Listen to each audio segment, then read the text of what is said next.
Hey everybody, welcome to the Fantasy Football Fallout tight end edition for Week 16 of the fantasy football season. On this episode, I'm going to run through who was projected to score well, who did score well, and why. How does that impact your fantasy football championship run in Week 16? And I'm also going to give out my superlative, my Kicked in the Nuts award. Somebody got me. I'm sure somebody got you as well. Please comment on this video and let me know who that was. But let's jump into ESPN's projected top 10 in order. Travis Kelce, George Kittle, Zach Ertz, Darren Waller, Mark Andrews, Hunter Henry, Austin Hooper, Jared Cook, Jack Doyle, and Kyle Rudolph. Now, who actually scored in the top 10 in order? George Kittle, Travis Kelce, Tyler Higbee, Darren Waller, Zach Ertz, Ricky Seals-Jones, Jonnu Smith, Mark Andrews, Jason Witten, Dallas Goedert. Good for Seals-Jones, a little bit of a revenge game. Now, I said coming into this week, I thought that David Njoku was a great play against Arizona. He couldn't go.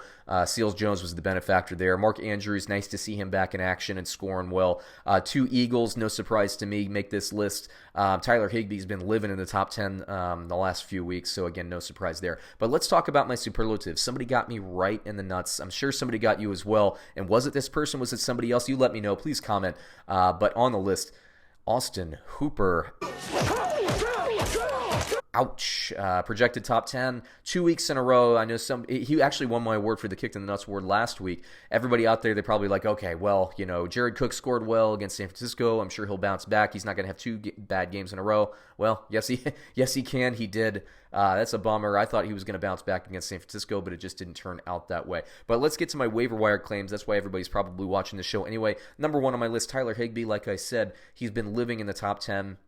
You know, Gerald Everett, when he comes back, if he comes back, adds a little bit of, some risk there. It's a tight end by committee. I don't know. But Higbee's getting a ton of yards, a ton of receptions, so definitely worthwhile. Jacob Hollister is a really good tight end on a scoring offense that scores a lot of points for the Seattle Seahawks. I still like him. He hasn't been in the end zone in a couple weeks, but still gets you catches and yards. Jonnu Smith, I like him with what Tannehill's doing in Tennessee. Unfortunately, they fumbled away their chance, Tennessee, to win that game against Houston and take control of that division. Well, they still got two games in one matchup against Houston.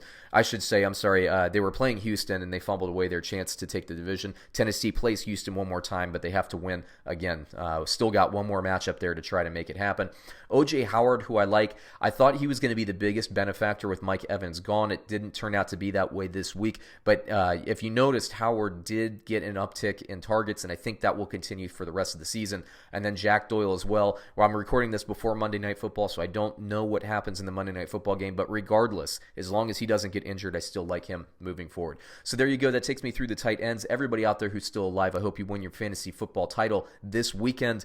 Check back in the offseason. We're going to be doing a lot of 2020 fantasy football stuff soon. We're going to be doing a lot of daily fantasy type stuff for the NFL, daily fantasy, NFL playoffs, all that stuff as well. So we are going to be very active in the offseason. Check back. NFL is a year-round gig. So is Underdog TV. Once again, everybody, thank you for your support. Please like, subscribe, and comment, and we'll catch you on another video soon.